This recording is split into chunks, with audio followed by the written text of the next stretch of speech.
I want to give a special shout out to RTI Threads. They're sponsoring our coverage here from the Hawkeye of the Storm, our postgame coverage with Coach Don Patterson. Be sure you check out their NIL apparel. This is their website. You can go over to their NIL athletes tab and check out the NIL division section of RTI Threads. That includes apparel for people like Josh Dix, Zach Lutmer, who made some plays on special teams and is going to be a big factor on defense in 2025.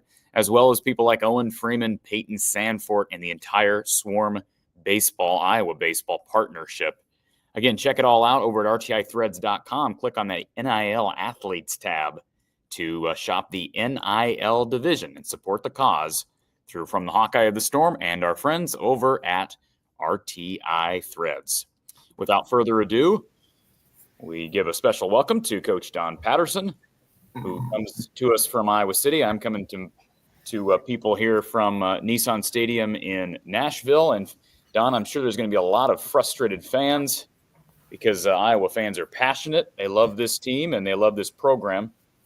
And we actually just got to chat with Kirk here a few minutes ago. And obviously Kirk was frustrated and into a very successful senior class that won a lot of games. We can kind of reflect on that here in a little bit, Don, but let's start with the here and the now. Iowa dropping another game in which it led by double figures at one point. And MIZZOU went on a quote-unquote 13-0 run to finish this game. We can talk about the offense in that second half, but is that how you'd sum things up? The offense just sputtered as the game went on, or where did this thing get lost, Don? Well, I think Missouri must have made some changes at halftime that made our going a little bit more difficult. As I recall, we ended up with barely 100 yards in the second half. I think right at the end we finished with 101, something like that. I'm very frustrated after watching it because you did see a lot of good things. Let's talk about those two parameters, Corey, that were 100%. One for us, one for them. The one for us was turnover margin. And I haven't seen the final stats, but to my knowledge, they won turnovers by one. Right? We had the one interception, a ball thrown late. Correct. Into the flat. And the Missouri guy was doing a good job of attacking the ball, and Reese was waiting for the ball simply because he didn't know what was right there lurking over his shoulder. And the guy undercut Reese and made the play. I'm not blaming Reese nearly as much as I do blame Sully on that one. You got to be really careful about throwing the ball late. And for the record, he's just so people know, we can recognize that he was trying to extend that play on a critical down, but you're saying no excuse for that throw in that situation, even though it was third down and short yardage. Yeah, I can't recall the score at the time. Do you recall? I believe it was it 24-24? I'd have to go back and look at where we were at that point in the game.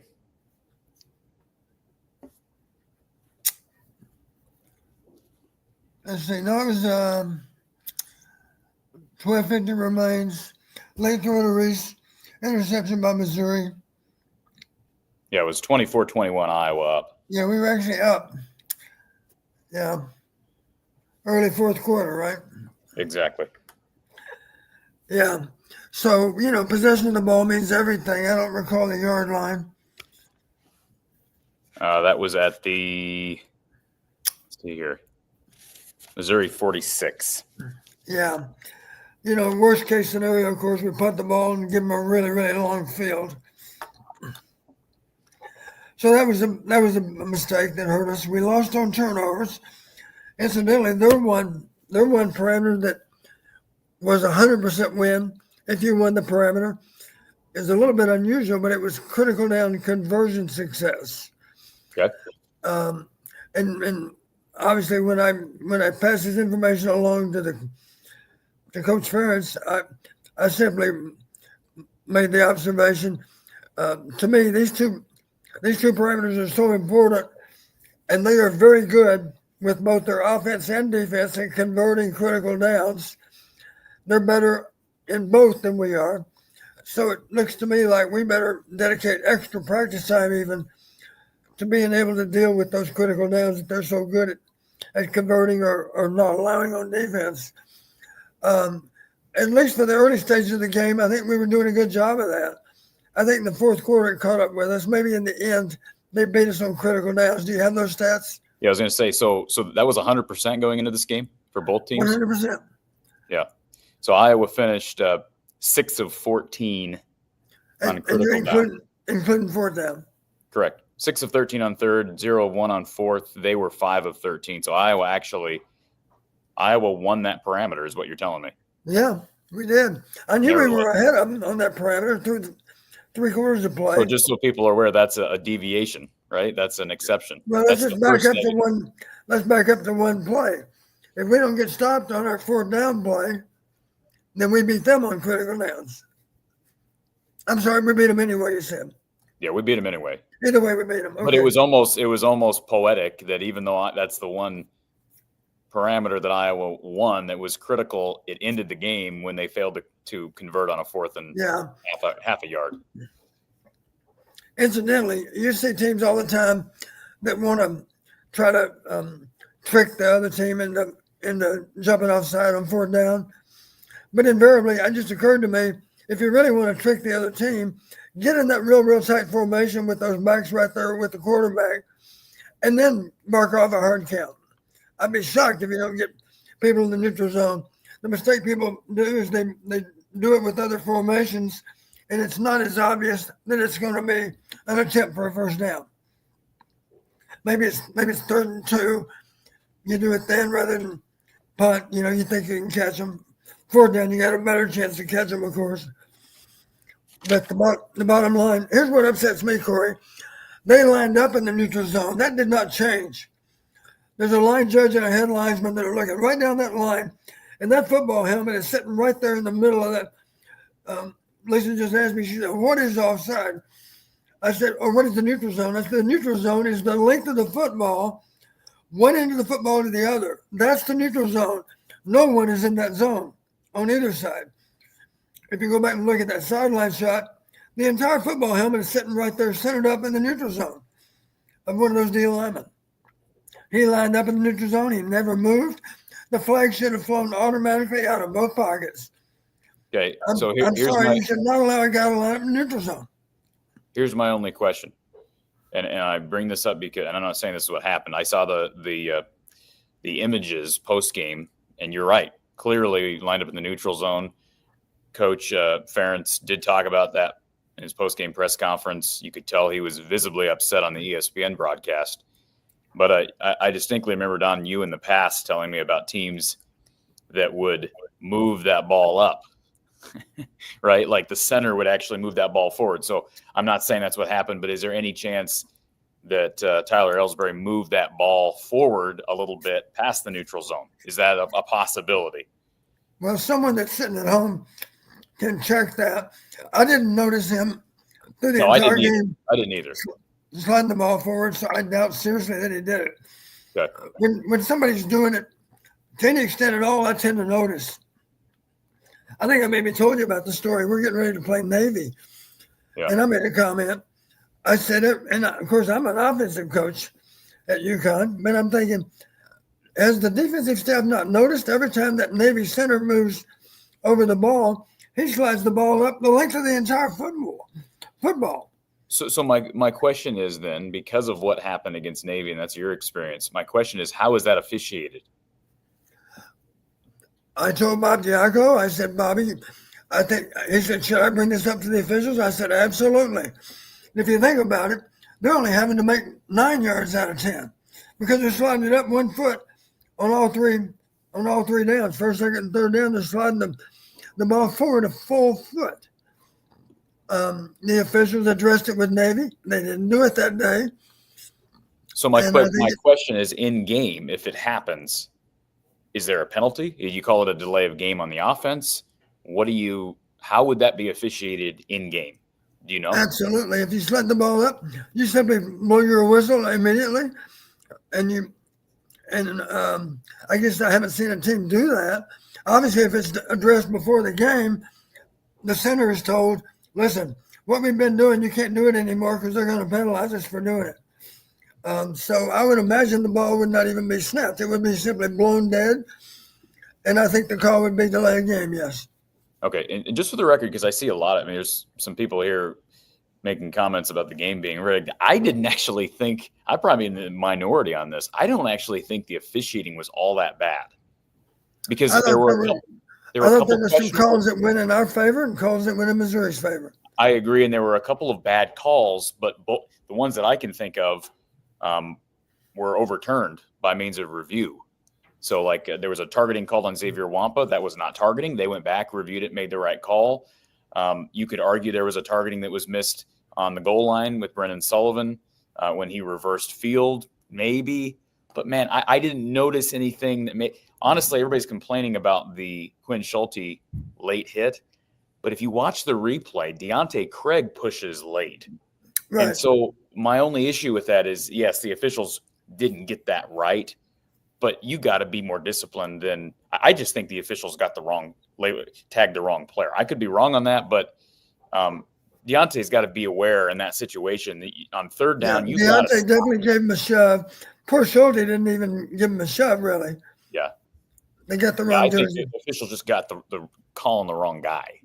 But there was another play in the game, as I recall. You tell me when, Corey, where they got flagged, really. They called it a late hit, but really it was just a shove again, I think. One that went in our favor, I think. And in the officials' defense here, and I don't always do this, but I think it was established early, especially with some of the late hits on Brennan Sullivan. I think officials feel that right early in a game. And so they're going to call those types of late hits and roughing and targeting a little tighter. We saw several targeting or a couple targeting calls. We saw some late hit calls. We saw a couple of roughing the passer calls. And granted, you're going to get more of those hits when you have a quarterback, then it can extend plays. Let's transition to that before we get to some of our callers. And we've got Tom Caker here on standby. Don, can you talk a little bit about Brendan? Because I'm sitting here in the press box midway through the game thinking, man, I think Iowa's got their quarterback next year. It looks like they've got a QB1. And then second half, Brendan really struggled, had the interception, the questionable play there. Obviously, don't want to totally blame him for the 4th and 1 that was that went awry there at the end. But Brendan seemed to struggle. Talk about what went wrong and just your thoughts on quarterback now as we move into a very important period of time where it's likely Iowa tries to add somebody else in the portal. Well, you've heard me say before, Corey, the best quarterbacks, I think back, I said this about Chuck Long. Of course, I was coaching tight ends when Chuck was playing, but I still observed Chuck. And I said it also about Matt Rogers. Here's another great example. And I said this initially about Chuck. If the game comes down to one play, Chuck Long's pulse rate or Matt Rogers' pulse rate, and I would give some other guys credit too. Jim Hurtley was very good under pressure. Chuck Hurtley was very good under pressure. Their pulse rate would go up about that much, ever so slightly. That's how cool under fire. Those guys should all, if they wanted to be orthopedic surgeons the rest of their life, I would gladly accept them operating on me because I know they'd be good under pressure because of the way they played football. The disappointing thing for Brendan, and in his defense, he hadn't been in that spot a lot, but he showed good poise under fire a lot of the time, but not all the time, obviously. At the end of the game, we got it. Oh my gosh, we got one last opportunity. We need to talk about deciding to punt rather than go for it. That's another one, of course, that we're talking about. But I'm talking about we do get the ball back. They shanked the punt even. They're trying to cooperate. They did. We started to minus 45. We still got 154 and one timeout. Sully drifts right, retreats, loses his balance, minus 13. We take our last timeout. In that situation, you can't really see what all the receivers are doing, of course, but the bottom line, you got to have an awareness of where you are in the pocket, and he ends up drifting to the right a little bit, and then he feels a little bit of, I think he drifted to the right because he felt a little pressure off his left side. I think that's the guy that really threatened him the most, the one off his backside. He gets away from him, but he also in the process loses balance, goes down, minus 13. But then to our credit, 2nd and 23, he does a good thing. He doesn't have good opportunities downfield. You've heard me say before, Corey, when the game's on the line, 2nd and 23 is not the end of the world. Why? Because you got 3 downs. 3rd down's not critical, right? You're going to use 3rd down just to get ready to convert on 4th down. So 2nd and 23, we dump the ball. How about a shout out for Terrell Washington? Breaks the tackle, gains 19 yards, and now 3rd and 4 on the plus 49. Then we hit the slant, of course, to Jacob Gill for 3.5 or 3 yards and 2 feet. Now we're a foot short. Now we come up short on our crazy 4th down play. But the bottom line, through 3/4 of play, I thought that Sully played an outstanding game in so many ways. But I will admit, when things got really tight in the 4th quarter, I just think that was unfamiliar territory for him, and he didn't handle it as well as he needed to. That's obvious. I have no doubt he'll handle it better the next time it happens. You have to experience it sometimes to know how to better deal with it. And it's just unfortunate that it came down to a bad no call on the part of the officials. We've got a few super chats to get to, Coach. We, of course, always appreciate our people, our subscribers, including our premium subscribers, but super chats always take priority here. So D. Rullifson, he says, looking forward to 25. Let's go Hawks. Thanks, Coach P. And I echo that. Coach Patterson, this isn't the last. I think you and I should do a wrap-up show because By the way, I don't know when Nissan Stadium is going to be kicking us out. I was under the impression that they were going to let us stay here 2 hours after the press conference finished with Coach Drinkwitz, which was just about half hour ago, which would put us about 8 o'clock. But then I don't know if that's going to be the case. So if we have to go off the air early, Coach, we're not going to wait till next September. We'll talk again. And then that's the portal stuff. We still have a national championship playoff to talk about. So I'm sure we'll hit the airwaves again and talk more about this one and kind of the outlook moving forward. But we do appreciate D. Rollison with the super chat. Leads to says, what drives success on 4th and short, and what would you change to improve Iowa's conversion rate? We appear slow, unprepared, and predictable. It's a good, well thought out question, Don, and it's a good one for you. Well, I don't know, honestly, that we're very different than other teams on 4th and short. The play that I get tired of seeing is still the most efficient way to gain inches, and that's what they nowadays call the tush push, right? That's what some people are calling it. To me, it kind of sets sets football back a little bit because it resembles a rugby play.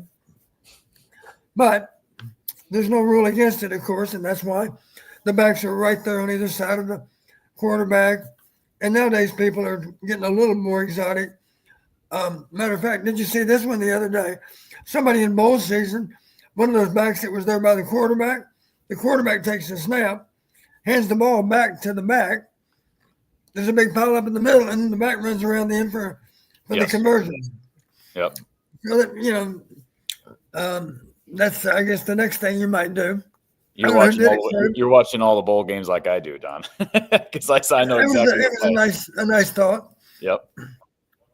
There have been some very aggressive. It's been an interesting bowl season because there have been some very aggressive play calling, and then there's been some very, I think, mediocre and playing not to lose type of play calling from people like I don't know, Pat Narduzzi. And whoever the head coach over at San Jose State is, and a lot of overtimes. Anyways, sorry to go off on a tangent there, but yeah, I do know what you're talking about, and so you do have to be creative on short yardage situations, right? Yeah, and answering our listeners' question, I don't know that we're any worse than anyone else on 4th and 1, 4th and 2, 4th and 3, or 3rd and short. Our offensive line, as we know, has improved significantly over last year. And let's give a shout out, not just to 2 running backs, but 3 running backs today. I thought all 3 of those guys ran hard. They did. Broke tackles. Missouri cannot be happy with their defense because we ran through them too much of the time. I mean, they won the game. Sure they did, but there are things that still frustrated them with the way the game played out. So I thought our backs gave a good account of themselves. We did convert a lot. Frankly, if you wanted to talk about which units seem to have an edge, you would have to say maybe both offenses outperform both defenses. You might have to say that. Yeah, and for the record, Missouri does have the numbers say their pass defense is slightly better than their rush defense, but top 50 in both categories. And they're a top 35 total defense. So I was impressed. We go back to the first half. I mean, critical down success was decent from Iowa. You talked about that at the outset. I know everybody wants to look at that last 4th and 1, and I get it. And it's a 4th and about a half a yard. Certainly, I think lining up in the neutral zone gives the defense an advantage, right? Is that fair? I mean, that's why you don't do it, why you can't do it. Right. But in general, I mean, Iowa, I tweeted this out at halftime, Don. Iowa put up 21 on Missouri in the first half, and I get it. One of those was a kick return for a touchdown from Caden Weegan, but 21 is the second most points MIZZOU has given up in the first half of any game all year. The only other game in which they've given up more would be Texas A&M. They gave up 24. So Iowa was a field goal, and they kicked that field goal on 4th and 2, and Drew makes one from 58. They may have tied that 24 in the first half. So you're right. I couldn't help. I wrote it down when they announced it too. As you're aware, Corey, you heard the same broadcast I did, right? Well, no, or not? I You didn't. did not. No, You may no, not I be didn't. aware of this. Now, let me find it because this is a pretty amazing stat. Here it is. Since 2020, our record when we score 21 or more points. You want to guess what our record is since 2020 I would until today? think it's really good. How about 32-0? Wow, before today. 30 before today. And they had 21 points in the first half. Right. Wow. That's an improvement. It doesn't help when you score 0 in the second, right? Right. Or I'm sorry, did they score 3 in the second? I'm sorry. They scored 3 in the second. So that's an amazing stat, though, Don. That's since 2020. Yeah. Since 2020, if we score 21 or more points, our record is 32-0 until today. That's how good that defense has been. Yeah. So truthfully, if you want to analyze all 4 units, let's just talk about it. Who's the most disappointed at the end of the game today? I'm pretty sure you'd have to say it's the Iowa defense. Yeah, I agree. Most disappointed. Yeah, because they're thinking, how did we give up 27? And, better and than that. The problem is, as good as that, like, you can talk about the offense sputtering in the second half, and it did. It's a good SEC defense that was going to make adjustments at halftime. It's an offense that's still maturing and still developing. You would hope that in that first half, scoring 21, you'd have a substantial, at least 2-score lead going into halftime, and they didn't have that. Right. So, Askabum says the 4th and 2 punt decision was the worst ever. I get it. I mean, it's not like that decision was the worst I've ever seen. I did tweet out when it happened. I think you either go for it or you send Drew out for a field goal. And I asked Kirk the question post game. Hindsight's 20/20, and of course, Kirk's never going to say, "Yeah, I regret that." You don't say that. But he did say he thought about it on that 4th and 2, and then they had a play in the second half, a punt that would have been from about 60. Now that one's maybe a little different. I think the real one was that 4th and 2 in the first half. Don, if you were in that position, I know again hindsight's 20/20. By the way, Missouri's kicker broke the all-time Music City Bowl record with his 56-yarder, and Drew Stevens. I saw him kick 2 64-yarders and make them without a line to kick over at halftime. In that direction, though, right? In that direction, 2 from 64, made them both, and then 64 the other way, and made the one I saw him attempt the other way. So, I mean, most kickers, 58 is really long, but it's not really for Drew. We know that, and that's why I think it's not really for the Missouri kicker either. Yeah, and he's just not been as consistent. Drew's been incredibly consistent. That was really the premise of my question to Kirk is, I would think Kirk would, and I'm sure Kirk would say this, that Drew is one of this team's best players. He's proven he's one of their best players. Right. He's really good, and he at his respective position. It makes sense that we would have great confidence in Drew. Of course, it makes sense that we should. And I guess I wouldn't normally say I want my field goal kicker out there a lot because hopefully your offense is scoring touchdowns. But that's where I'm like, I look back and I think, man, they only got him out there for 1 field goal. And so, are you really passing up opportunities at field goals for a kicker like Drew Stevens? Well, I will admit, Corey, at the end of the half there, when we punted, I remember thinking, well, let's see, that's a 58-yarder. Huh. And my first thought was, well, I guess the wind must be stronger than what – I didn't even know where the wind was. Of course, they didn't comment on it. I knew there couldn't be too much wind, or they would have made comment. But I just made a note to myself, I wonder why we didn't try to kick from 58. Because Drew's proven that, of course, he can kick it that far. Yeah.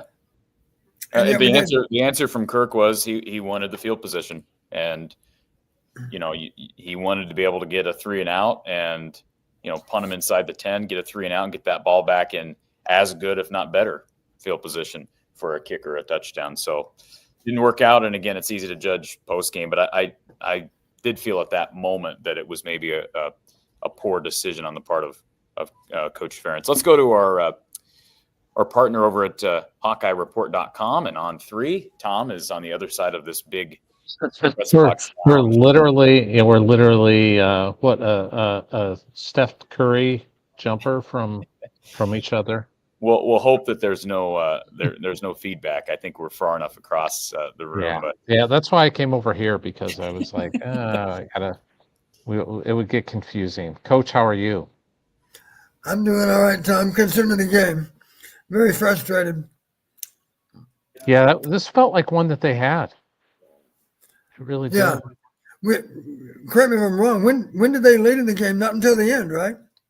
So the last 27, 24 was the first time they led in the game. So Yeah. it's just been an uncharacteristic year, and Chad Leistico brought this up with Kirk and some of the players, just that they've blown 3 10-point leads this year, to Iowa State this game and UCLA. And Iowa doesn't do that, especially late in games, second halves of games. And the last 4 or 5 years under Kirk, they're like that anaconda, and they just kind of squeeze the life out of you in those last drives. And Right. they have not been able to do that this year for whatever reason. The Iowa State game, they could close that out. This one, they couldn't close out. The UCLA thing was first half up 10-zip, and I thought they were cruising because I didn't think that UCLA team was all that great. They didn't make a bowl game. And Sully gets hurt, and that kind of changes the trajectory of that game. But it was going downhill fast in that game too, because Sully had thrown picks. Let's go back to that game. I remember distinctly, though, even when Shaggy went into the game, I think it was tied up at one point. He engineered a drive for a go-ahead touchdown, and they probably matched it. Yep. You follow me, Tom? And this was kind of not as typical of some of those other losses, because like the UCLA one in Michigan State, Iowa just got ran over. The opponent went over 200 yards rushing, and it's hard to win. But again, that's uncharacteristic of Iowa football under Bill Parker and the last few years. They just haven't given up yards like that, and they did. They didn't today, other than Cook.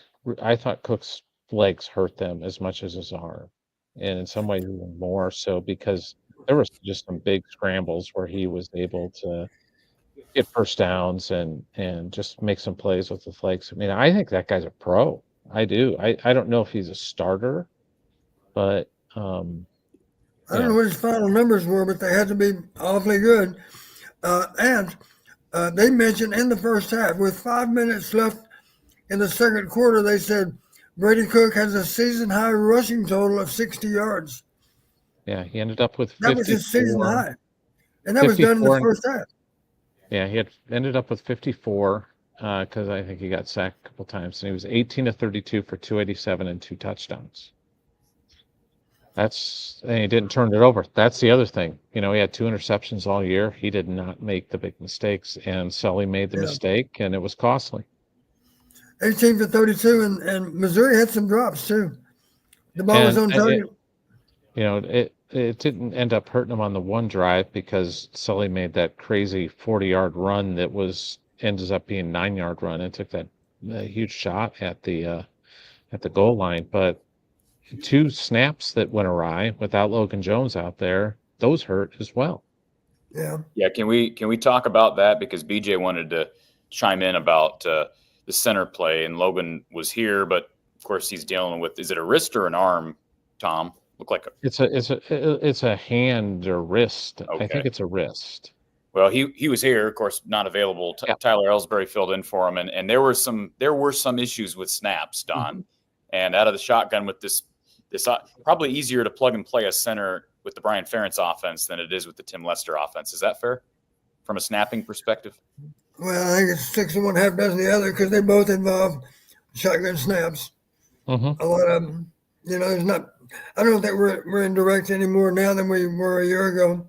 Okay. We generally operate out of the gun regardless. Yeah.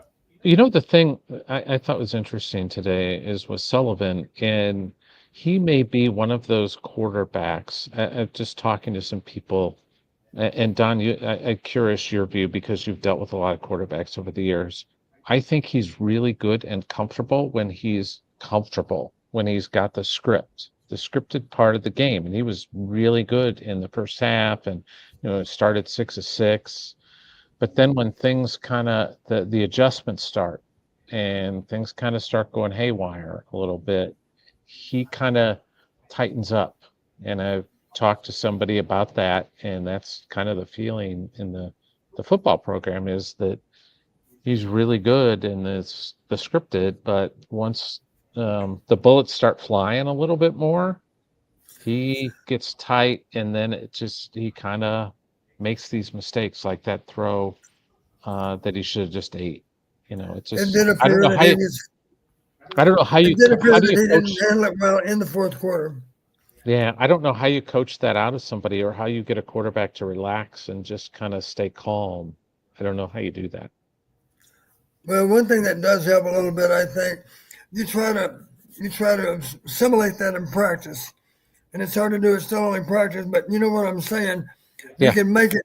You can make it difficult situations, and hopefully he'll get more acclimated to it if he experiences it. Even though the crowd's not there, he knows it's not real, but it seems real because of the speed of the game and the circumstances that they put him under. In other words, let's look at him. I wonder how much 2-minute offense he's worked on so far. This is something if I've ever been asked to speak in a clinic, it's always about 2-minute offense. I never mind that. I certainly consider it a compliment, because the truth is, Tom, we were really, really good at 2-minute offense. Yep. I don't take all the credit for that. I learned so much from Bill Snyder and Hayden Fry, and I just simply carried it forward. And we had so many games we won on the last possession of the game. That's what's so frustrating, is we had a chance there when we decided to put it away. 4th and 2. There's 3:25 on the clock. I'm sitting here thinking, we haven't proven we're any good at 2-minute offense anyway. I'm really going to be nervous if the clock's down under a minute and we got 80 yards to go. Yeah. At least out here we can convert on 4th and 2. And now the clock is really no factor. I simply wrote it down this way. Arguments to go for the first down.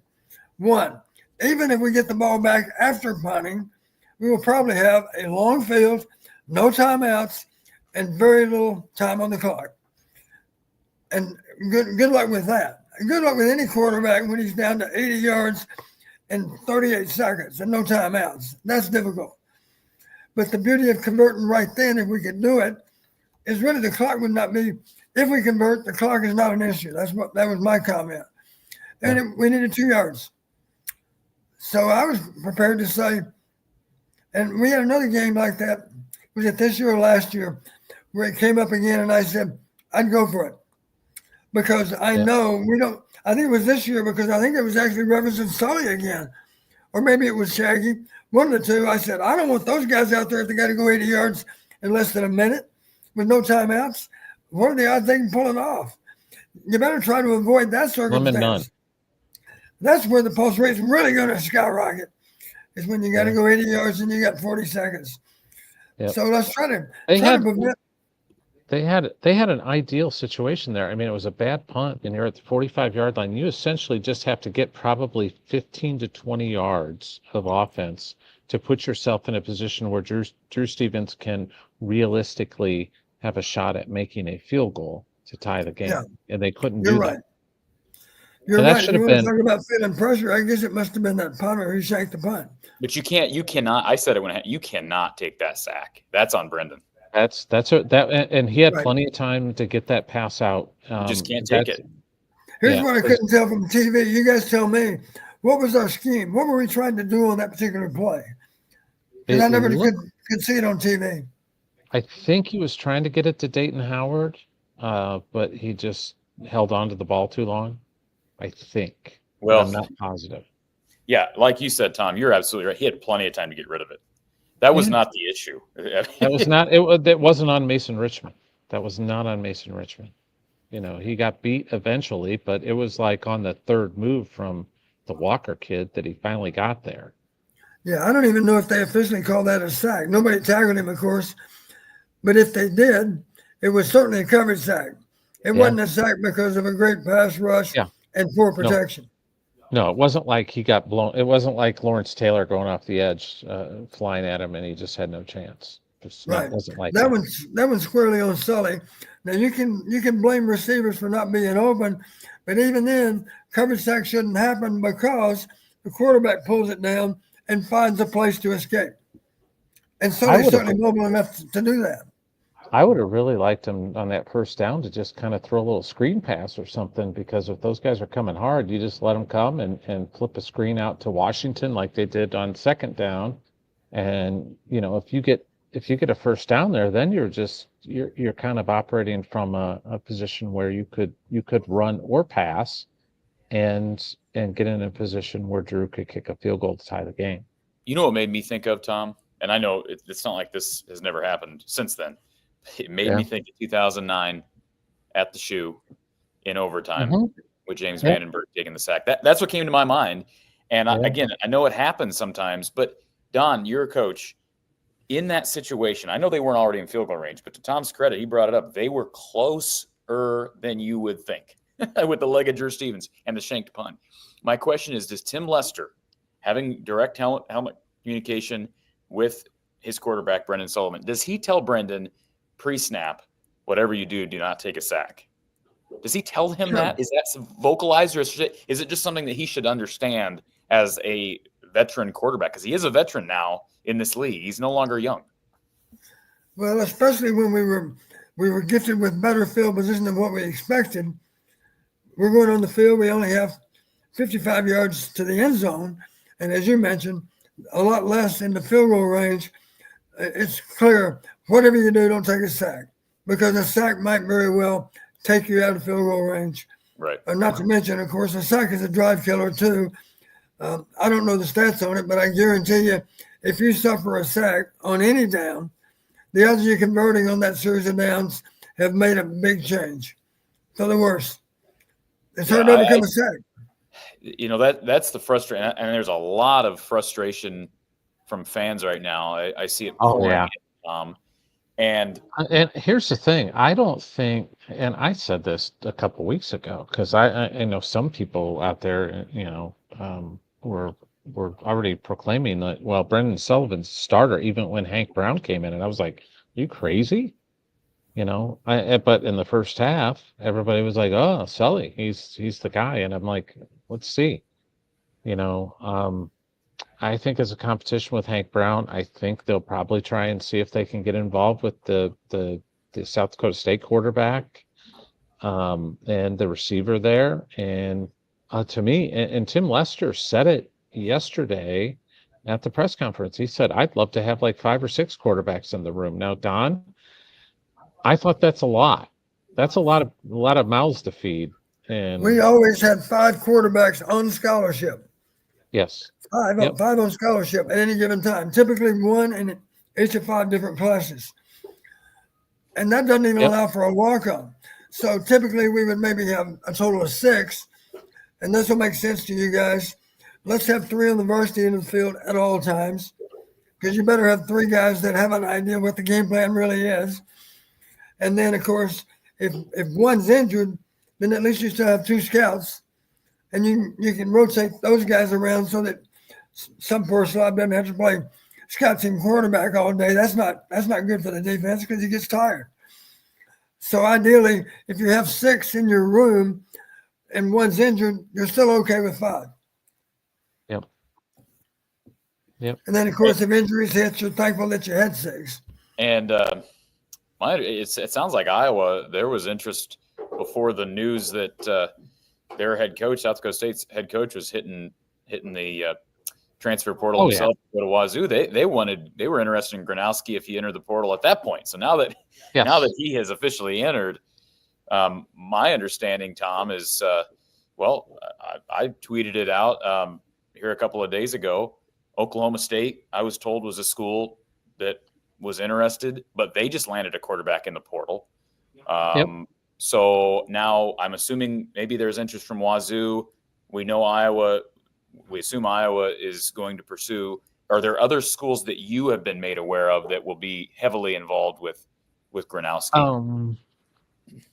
I don't know. You know, one of the schools that came up, a friend of mine mentioned, was Northwestern, with him and the the wide receiver because the old OC at South Dakota State is now the Northwestern OC. That was a name that was a school that got thrown out there to me, but I don't know if that's gonna. He may be, it might be a highest bidder thing too, but Tim Lester's familiar with him. Had him at camp at Western Michigan. As He's a Chicago kid, isn't he? He's a Chicago kid, so Tim knows him. Found out He's played in today. some big games, that's for sure. Found out talking to Tim this week that he went to high school with Hank Brown's parents. I heard that because the question that was posed to me is, might that be a concern of yours that it's because of past relationship that Tim even has an interest in Hank Brown? And I gave an honest answer. I said, well, that has to be a little bit of a concern, but I'm sure that Tim's prepared to discuss that. He's going to say, well, yes, I've known the family, but my loyalty's to Iowa football, and I'm still not going to take him because we're not in the business of just being nice to people that we know. We're in the business of winning.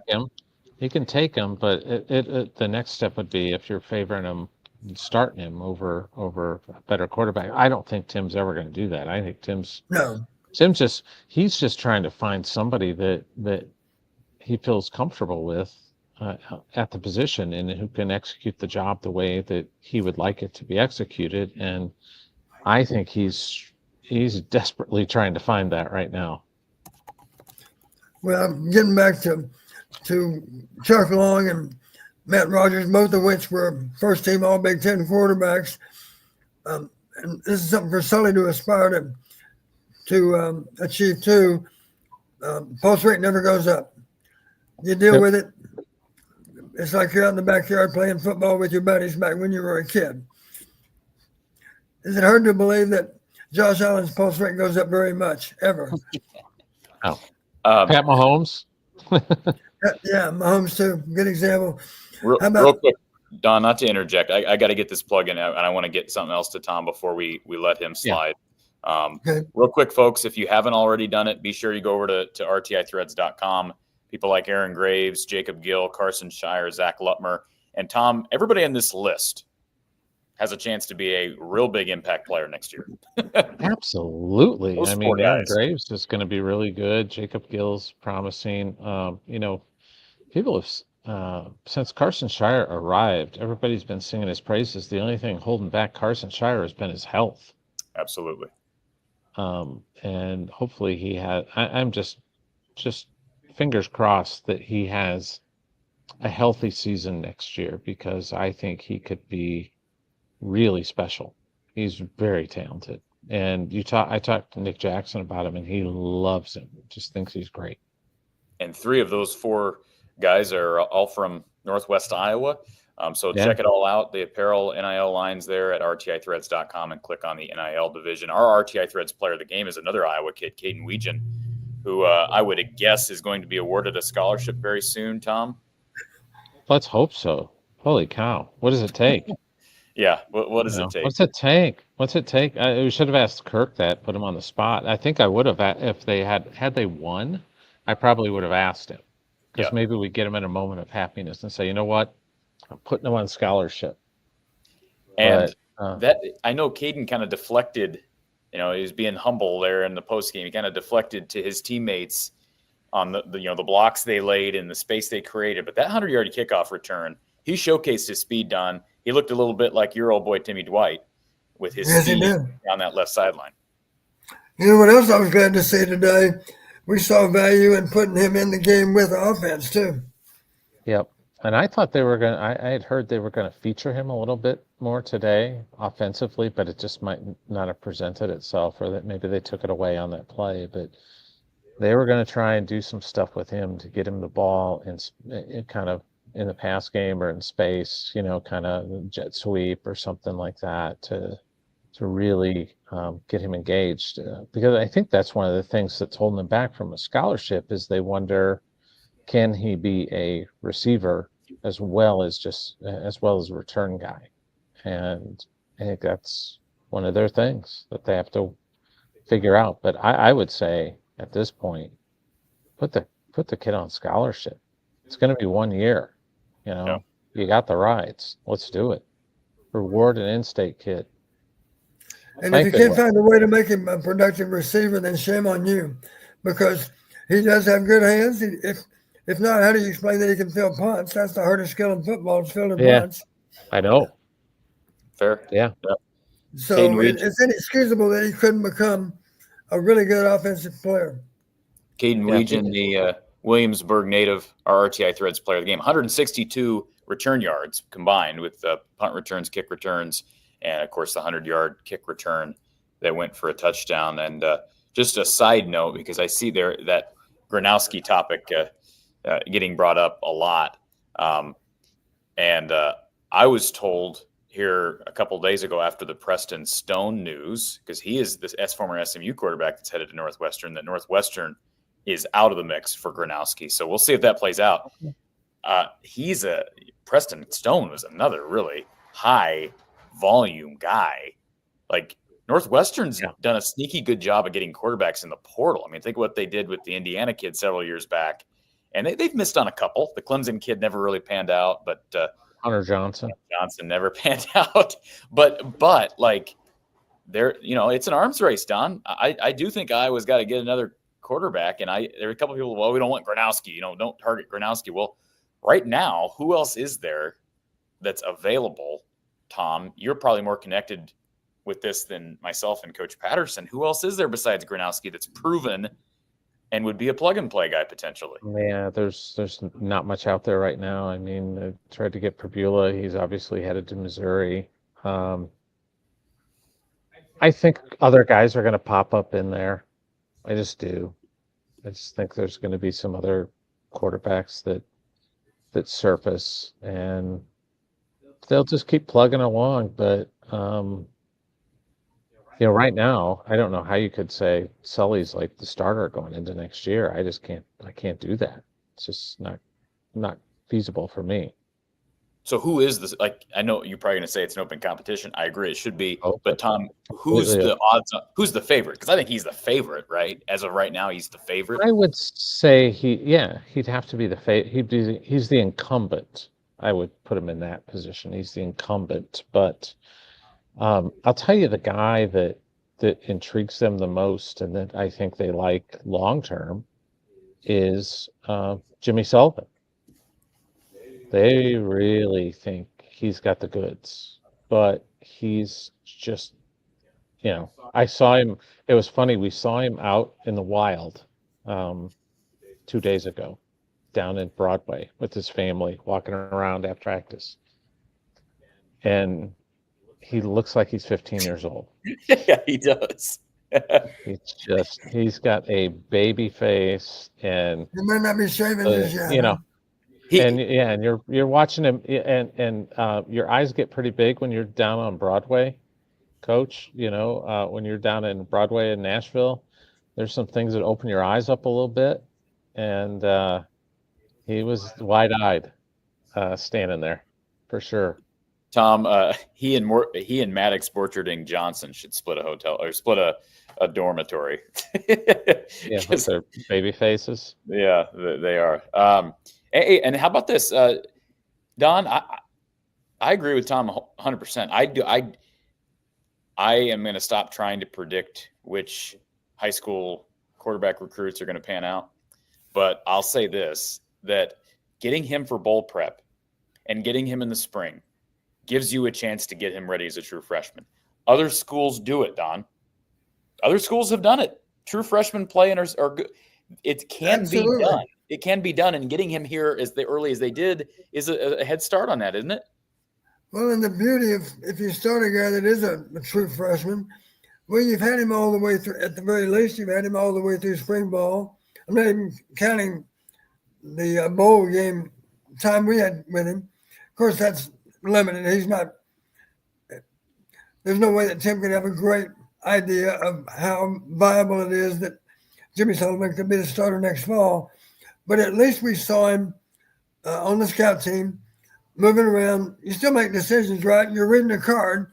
you look at the card. Okay, here's read 1, here's read number 2, read 3, and you're imitating, of course, Cook, the Missouri quarterback. Well, how well does he process against our varsity defense? At least we know what the card said. The card said check here first. If it's covered, then you move here and then here. Well, how well did he do that? He has a chance to demonstrate that even in the month of December. He had a chance to do that these last 10 days or so, however long he's been practicing with us. He had a chance to make a first impression on how well he can process information. And that's part of the job that's so difficult to learn, of course. Some guys process way faster than others. And it relates, of course, to the level of competition from high school. Obviously, if you've been part of state championship teams, you've been able to play against way above average high school football teams, and that's given you a little better preparation than what the average high school player might have. Tom, I'm guessing you were down on the field before the game started for a little while. Yeah. I don't know if you have any insight from just kind of watching guys warm up, but I had a chance to chat with Kelvin, Coach Bell, here for a few minutes. And I thought it was interesting. This is something that I think maybe should be cleared up with the fan base, that there were a number of guys with the team still, with their jerseys on the sideline, that are portal departures, including James Rezar. James Rezar was standing on the sidelines today with his Iowa jersey on, and he's in the portal. And so he's not remaining with the team, for the record, but Iowa's allowing these guys to see out their time, and basically they gave them the option. And guys that weren't here, that was their decision not to finish here. But it's like Hank Brown. He practiced with them, and then they had a family vacation. So he was, yesterday he left and went on, joined his family for a vacation. And one thing that Kelvin said that I thought was fair too, because we keep talking about how, well, you can't take visits if you stay with your team. What Kelvin said was interesting, because it's the dead period right now, right? He couldn't go on visits anyways. And those guys could have went and taken visits and then returned for this trip to Nashville. That was my understanding of that conversation. So I just thought that'd be worthy of bringing that up to fans, so that because I think there was this impression that once you enter the portal, you're done. And you're not. Not necessarily the case right now. Not necessarily. Some guys just want to move on at that point. Yeah. I know some of the walk-on guys that were kind of getting, essentially, for lack of a better term, cut. They just wanted to move on. Yeah. And I don't blame them. They just, why stick with something? But there's some other guys that just wanted to finish out run the whole race, and I thought it was really cool what Kirk said, and this tells you a lot about a kid. Kyler Fisher, who couldn't play today because he had the academic issue, and I'm guessing he probably had a couple classes, and he's already a graduate at the University of Iowa. He's already got his undergraduate degree. He probably had to take a couple classes, and he probably just blew them off. And now you had to, in order to be eligible, you had to finish those classes. And from what I understand, one of the professors was not as cooperative in trying to get all that work done in a short period of time, so he could be able to play. So he couldn't play. But it says a lot about him that he just didn't say, well, I'm done, I'm just going to pack it in. And he was working on the scout team, given the defense, or giving the defense good looks on the look squad. So that just tells you a lot about him and the way he's invested, that he came back, and while things didn't work out here at the end that he could play in this game, he was willing to just go do the dirty work in practice and be there for his teammates. And Tom, just so I understand, you're not talking about practices in Iowa City. You're talking about he was on the sideline today. He simply couldn't play. Yep. Yeah, he couldn't play, but he was on the sideline today. He came supporting down. His team. And since he'd been dealing with this, and since a couple weeks ago they told him he probably wasn't going to be able to play, he's just been on the practice squad. doing what he needed to do to get his teammates ready for this game, and that says a lot about the culture of the team, I think. It does. Tom, always appreciate your insight. And yeah, somebody said I was on drugs in the chat. I saw that, and I was like, "Wow, that's cool." I wow. wish. I really wish. I wish. Maybe I'll have a beer or something. I can really. You deserve a beer. Lower. Tom, are you sticking? I didn't ask you this. Maybe I did ask you this and I forgot. Are you sticking around? Or are you heading home tomorrow? Oh, I got to get back tomorrow. See, in this job, I've been doing this since 2003, and I can count on one hand the number of times that I've been able to spend a New Year's Eve with my wife. So I've always been gone, at various bowl games and things. So I'm going to drive home and take my wife out to dinner. Well, drive safely, Tom. Yes, thanks for having me on, guys. Absolutely. Thanks, Tom. Take care, Tom. Thanks. Tom Kakert, HawkeyeReport.com. Be sure to follow him and his guys over at On3, HawkeyeReport.com. You can follow him at Hawkeye Report on Twitter. We're going to go kind of quick fire on these calls, folks, because there's a point in time where I'm going to be told you have to get out of the building. So there's very little activity going on here in the press box. So we'll go quick fire. We'll start with Ryan. And if I cut you off, folks, it's nothing personal. Ryan, you were here very early. We appreciate you being here. And Ryan, don't you want to tell everybody, because we're like less than 80 subscribers away from 10,000, to like and subscribe so we can hit the 10,000 mark. Right, Ryan? You're muted, Ryan, but I believe you're going to say, no, you're not muted. I just can't hear you. You're having that issue. You take yourself out. There we go. I can't hear him either. Ryan, we still don't have you. No, you're muted. You're going to have to disconnect and reconnect. And I'm going to give you a minute here to do that. Hopefully we can get Ryan's audio right. As we wait for Ryan to do that, still nothing, Ryan. I'll tell you when I can hear you. It says you're muted. Don, okay, he's going to leave and he's going to come back. Real quick, before we get to our call, our next caller, and we'll try to get Ryan back in here. I want to go quick fire on some notes that I had down as some kind of big moments in this game, starting in that first quarter. Some of the chatter on social media was regarding the struggles of Xavier Wampa. He eventually got pulled for Zach Lutmer. It seemed to really hurt Iowa that Cohen Entringer was not available today. Were the struggles in the defensive backfield, would you attribute those more to safeties, corners, lack of pressure from that defensive line, or something else? Well, I think Deshaun was more victimized than TJ today. The plays that really stood out were those back-to-back plays. That was in the second half, wasn't it? The fade route was for 12 yards. That set up the touchdown. That was late. Yep. Play before that. Here it is. Play action post on first down. I don't know for sure that that's Deshaun's play, but I certainly expect it was, because no one else was even in the vicinity. And as you know, the ball was underthrown. The announcer even made the comment. He said, I thought for a minute that Deshaun might actually undercut the receiver, make a play, but he was a little bit late to the party and didn't realize where the ball really was. And as a result of that, of course, they hit it for a gain of 44 yards. So those two plays killed us. That was a really short drive in terms of how many snaps. Well, Don, what about first half? Because Missouri goes, let's see, out of the gates. Let me pull up the official drive-by-drive analysis here. Very first, let's see here. Make sure I've got the right one. So they go punt, touchdown, touchdown, punt, punt. So 2 touchdowns in the first half, but most of the damage was done through the air. What was the struggles in pass coverage in that first half? What would you attribute those to? Well, the guy that got isolated on a lot was number one. Yeah, the goal line pass. Yeah.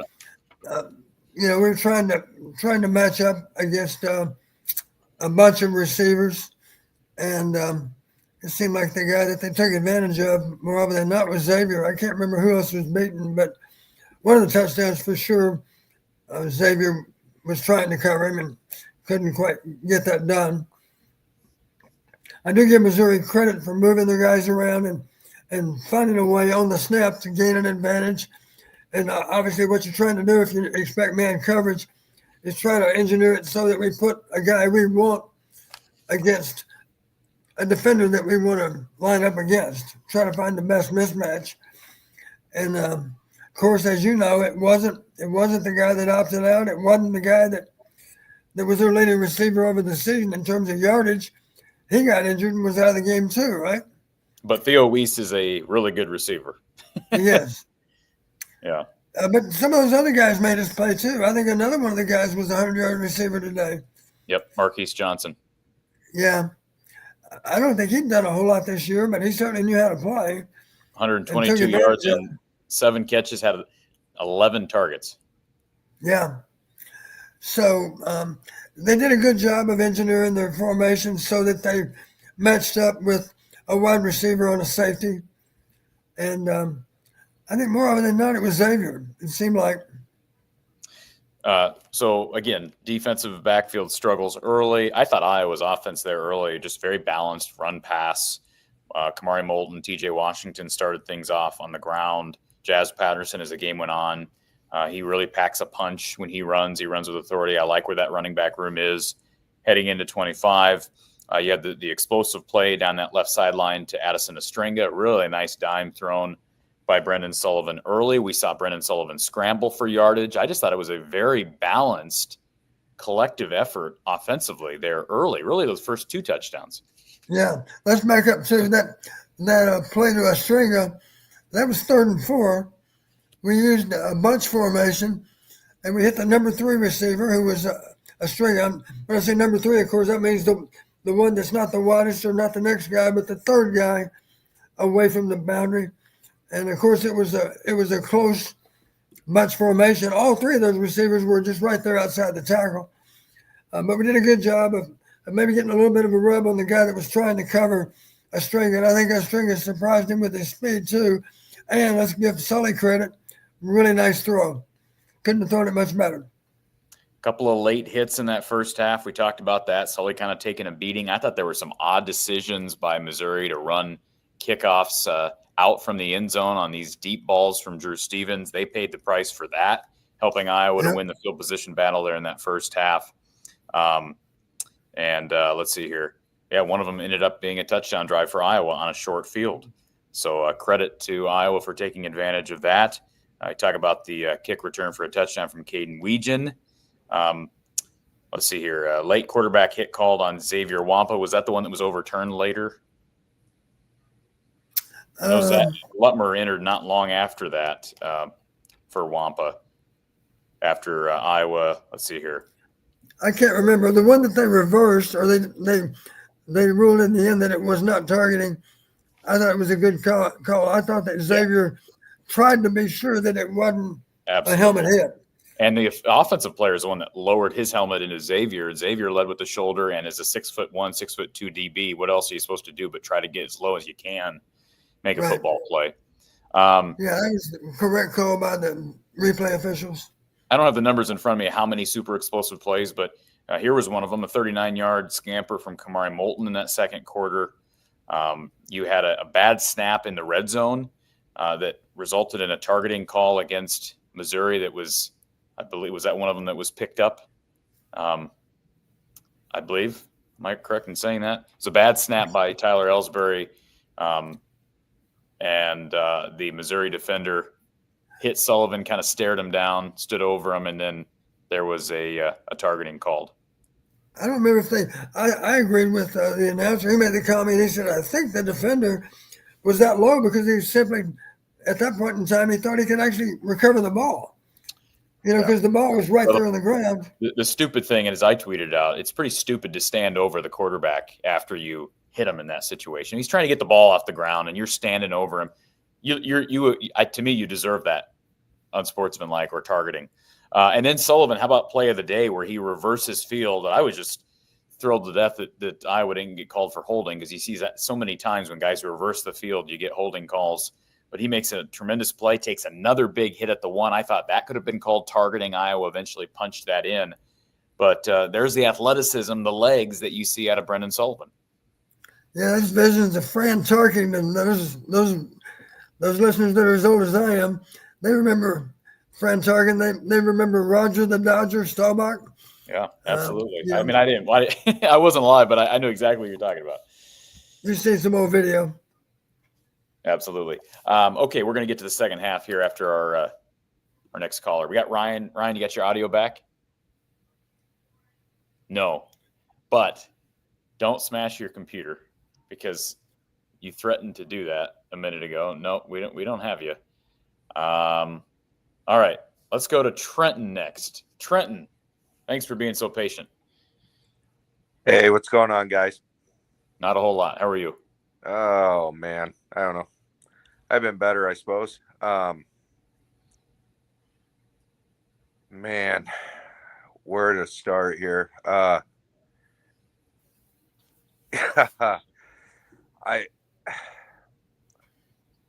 wish we would have done more in the portal now than what we have done. X played terrible tonight. There's been games, midway through the season, we were saying he was playing his best football.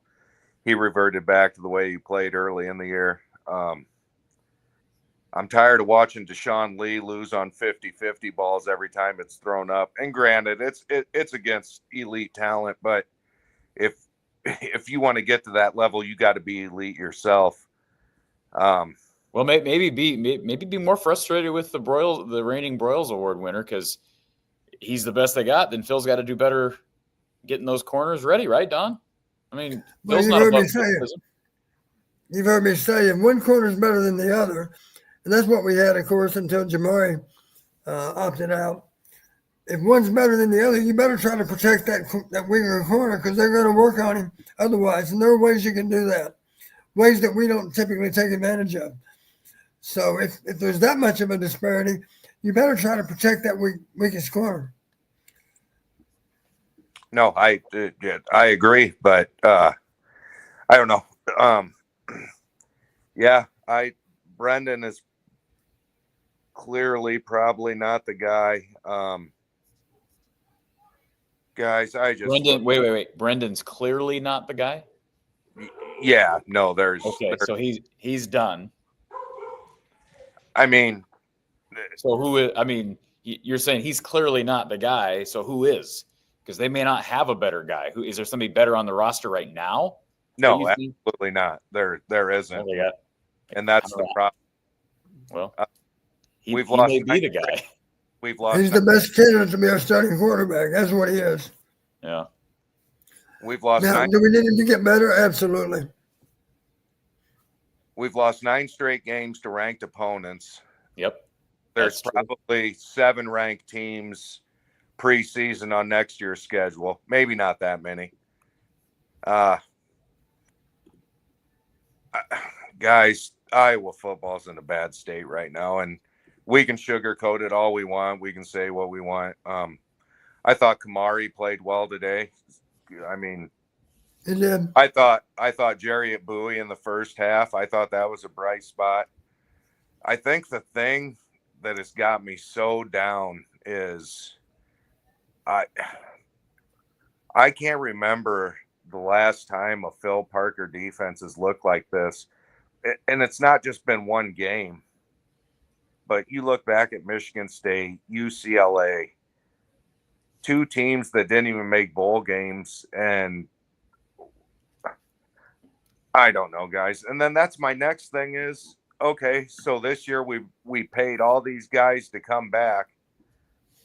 Sebastian Castro is he's hurt his draft stock, whether anybody will admit it or not. Castro didn't play well this year. The whole season. We'll find out in a few months.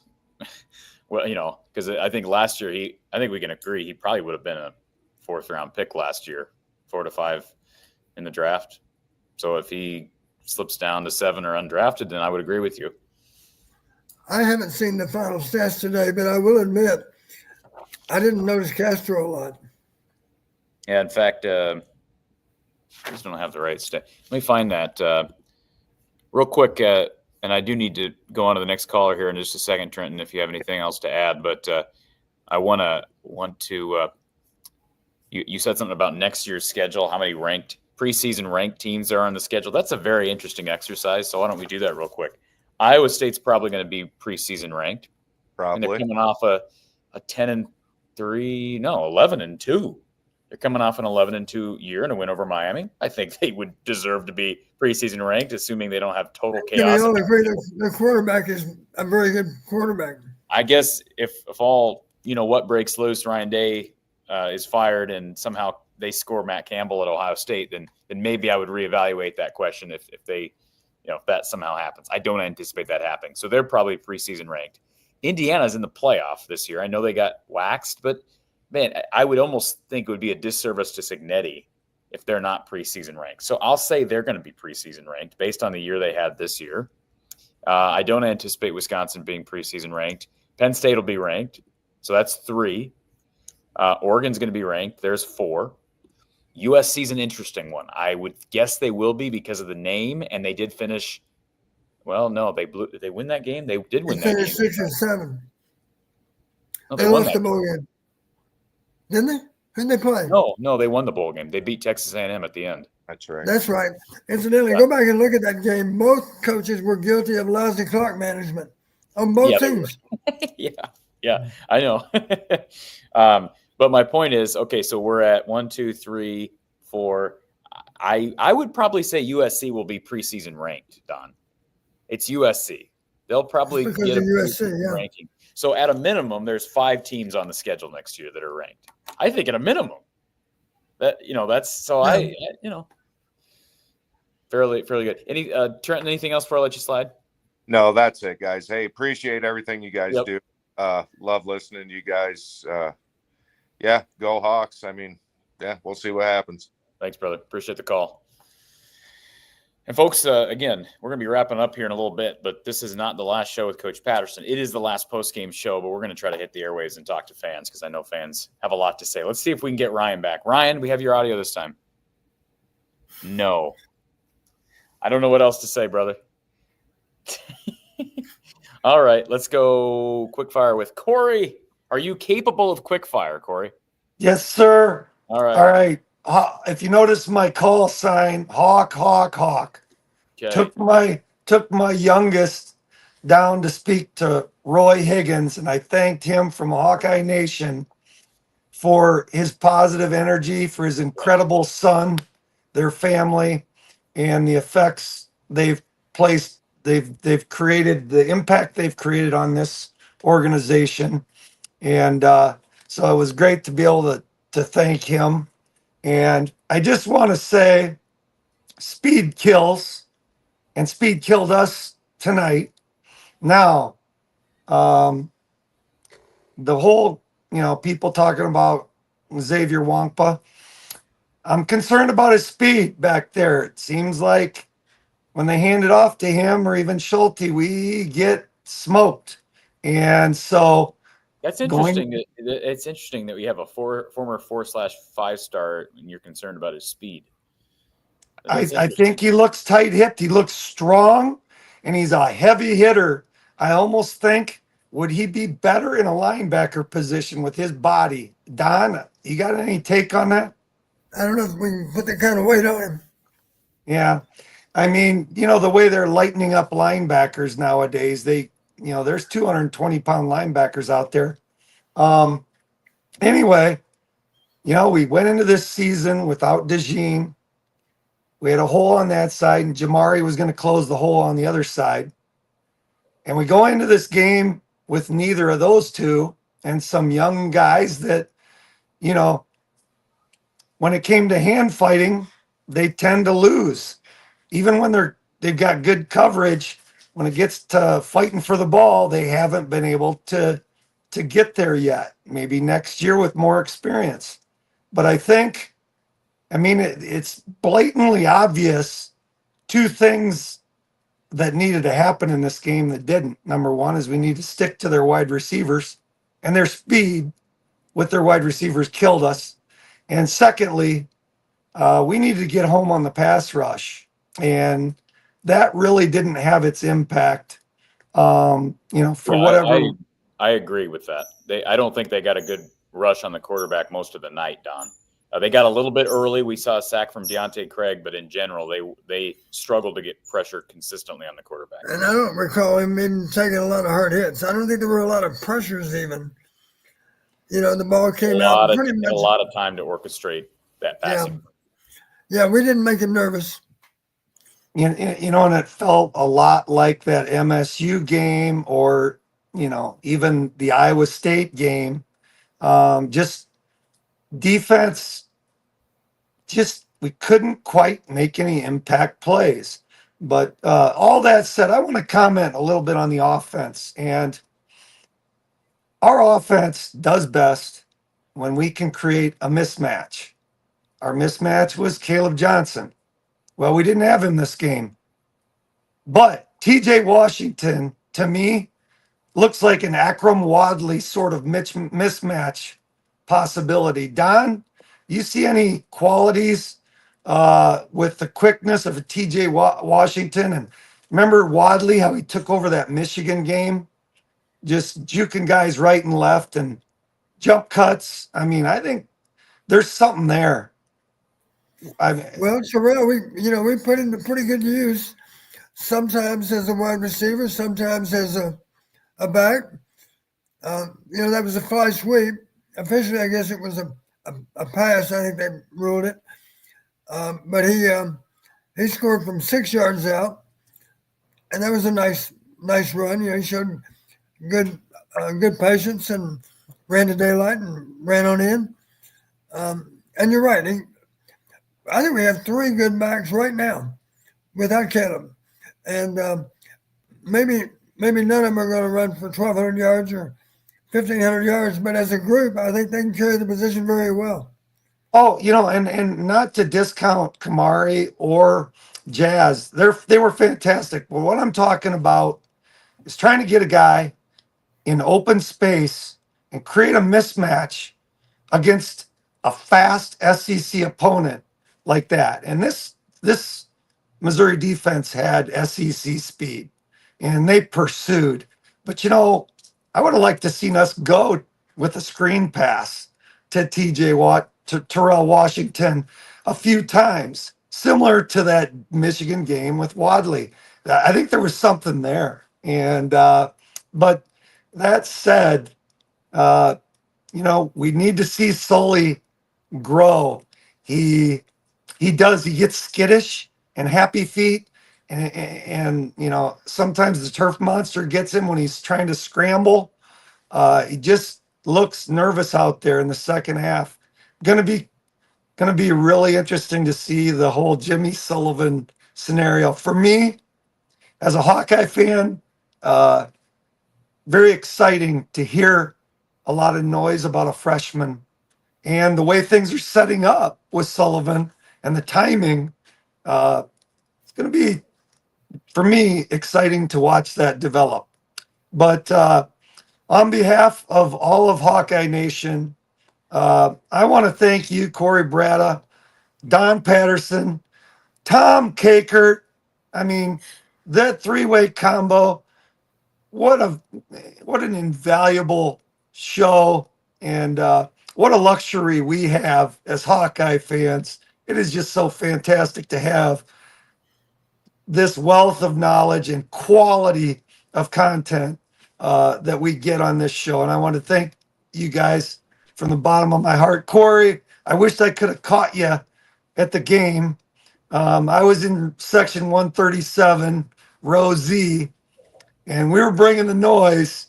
And man, I thought we were going to pull this one out. And it was just coming down like Kirk Ferentz style last second.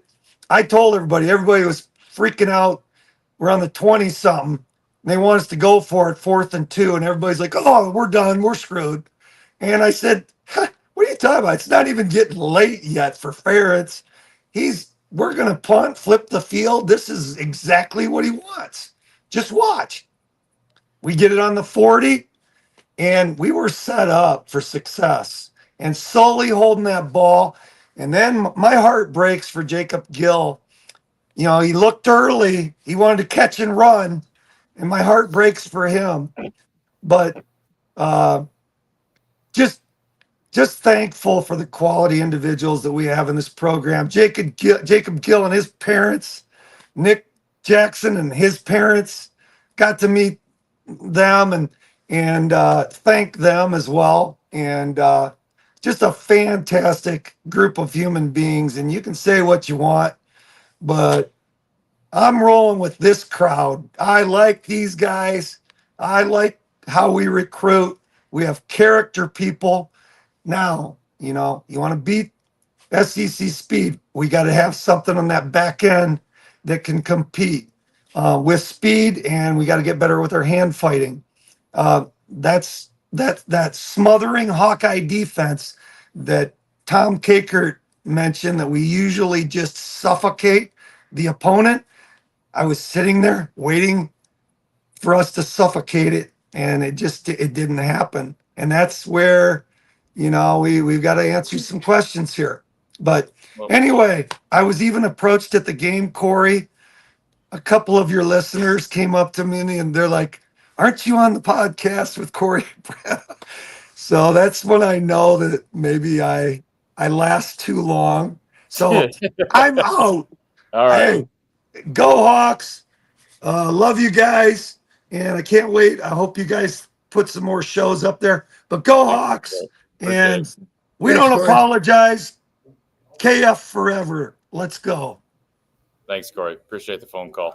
All right, we're wrapping things up here, folks, because they're shutting things down here at Nissan Stadium. James says, I agree with the hit on Sully not being a targeting. It should have definitely been taunting. Appreciate the super chat there. And then also Erica wants to know about your aspirations. I'm assuming back in the day as head coach, you did interview for the job in 99. We've talked about this. I don't think she's talking about you returning, coming out of retirement to be the head coach, Don.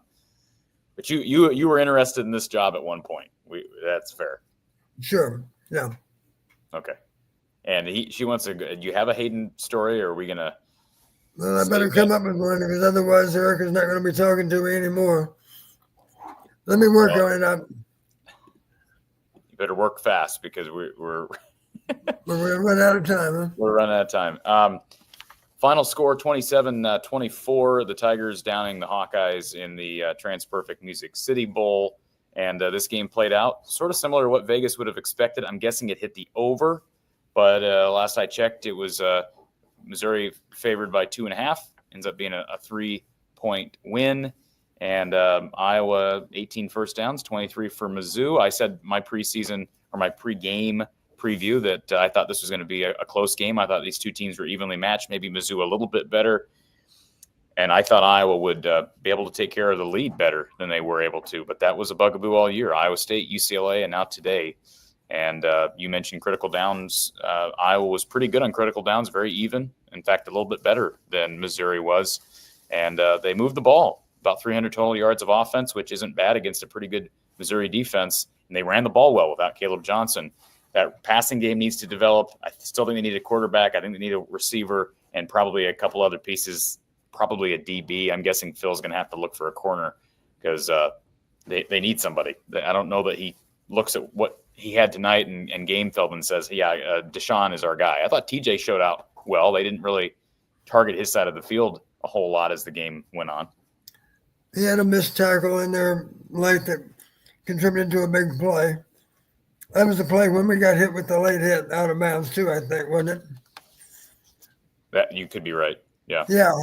Incidentally, the missed tackle, there were two, it was 3rd and 20, two missed tackles. It was TJ and Jay Higgins, one of our better tacklers. That contributed to a gain of 13, and then the late hit produced the first down. So what are the odds they're going to get out of 3rd and 20? But they did, thanks to the dead ball foul. All right, folks, we have come to the conclusion. We want to thank Coach Patterson. Our sponsors, our RTI Threads player of the game is Caden Weegan with his 100-yard kickoff return, 162 total return yards between punt return duties and kick return. And he is expected to be back next year, which is a huge luxury to have if you're Iowa.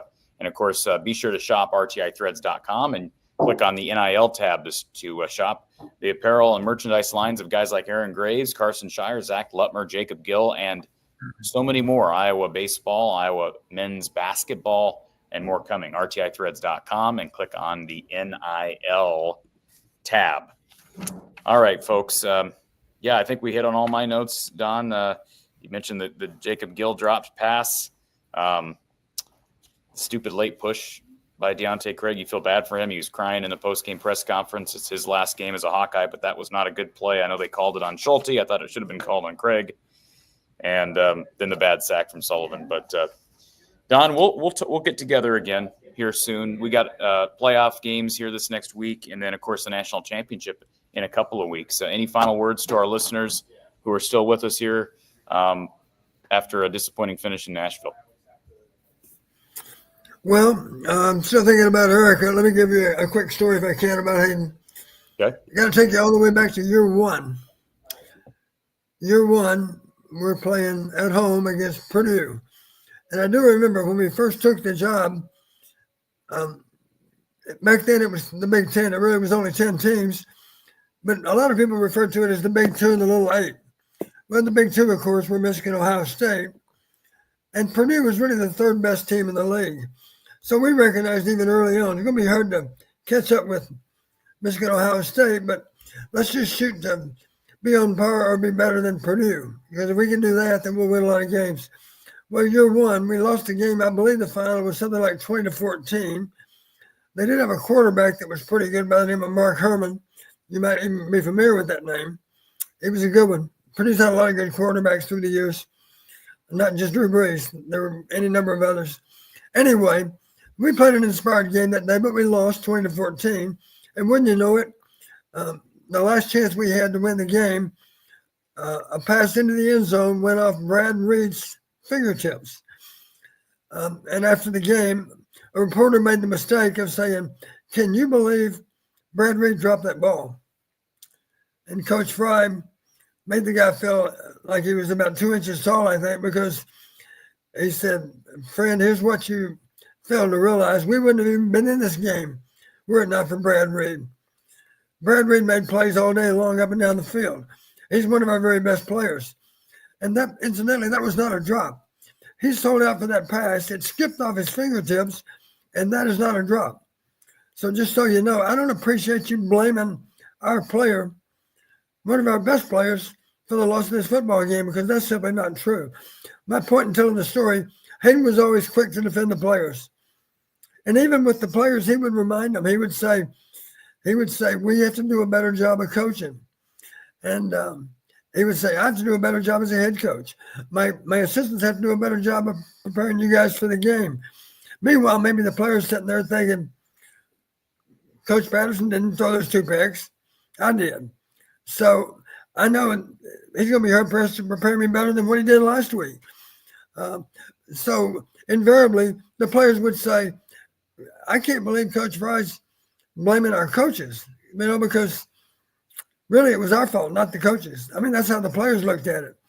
So we just had a really good culture in which if the players felt that their coaches were being threatened by Coach Fry, then they were quick to defend their coaches. And the best way to defend their coaches, of course, was to simply be determined to play even better next week than what they played last week. And so that's the relationship we had. Hayden was always quick to defend the players. He would always be quick to not assign blame to the players, but to assign blame to the guys that coach those players. Right. Because the players invariably wanted to, they felt it was unfair. Why would Coach Fry blame, any coach, Coach Brazier, for the ball going over our heads? Coach Brazier wasn't back there playing. That was a mistake on the part of our defensive back. Yep. So, Coach was always, he never assigned all the blame to players, and I think that's the right approach. Blame the coaches, blame yourself, but don't blame the players. The players know if the players blew the game, then they know that. You don't have to remind them of that, and they appreciate the support. they appreciate that you're not going to throw them under the bus just because the media is asking, what would you have done differently? Yep. You know, the answer is, well, I know one thing, I wouldn't have had him in the game. They don't, you know, players don't appreciate hearing that. And Coach Fry would never say that, nor would Kirk. Kirk's not going to blame the players. He's going to say, we have to do a better job of preparing our guys. That's exactly what Hayden used to say. And that's precisely what Kirk typically says now. So I hope that suffices as a story about Coach Fry. Appreciate No that. one's heard. Absolutely. Folks, if you missed any of the show, go back and watch. Be sure you hit the like button, subscribe. We're just a few hundred away from 10,000 subscribers. Donate if you're so willing. Venmo, PayPal, Cash App, all in the description of this video. Share the show out on social media. Shop our apparel. Shop our Amazon store. And be sure you support our post-game coverage with men's and women's hoops as we go throughout the rest of winter. Coach, it's been a fun 13 games, and we'll look forward to next time very soon. Well, and next question, do you want to do a show in preparation for the national championship? Or maybe there's no interest. We can talk about that. Let's talk about that here in the next week. Just a thought. Whatever works for you. Corey, Absolutely. obviously, we'll be down to a Final Four even before, let's say, one of those games played the 9th or the 10th, right? Yep. The semifinal games. It's Yep. up to you. Just so you know, I am going to do the analytics on the national championship game, simply because I've got a luncheon I speak at, and I do present. Here's one difference with analytics when we're talking about the championship game, Corey. I will share all the analytics with our listeners as long as we have the show right before the game. My hope is, of course, they have a more enjoyment listening to the game, watching the game, if they know what matters the most going in. And as long as they don't promise to call up those two teams, I'll be okay with that. All right, folks. Appreciate everybody being here. Corey Brada from the Hawkeye of the Storm, live from Nashville, Tennessee. Coach Patterson's there. We'll talk to you next time, folks. Have a great night.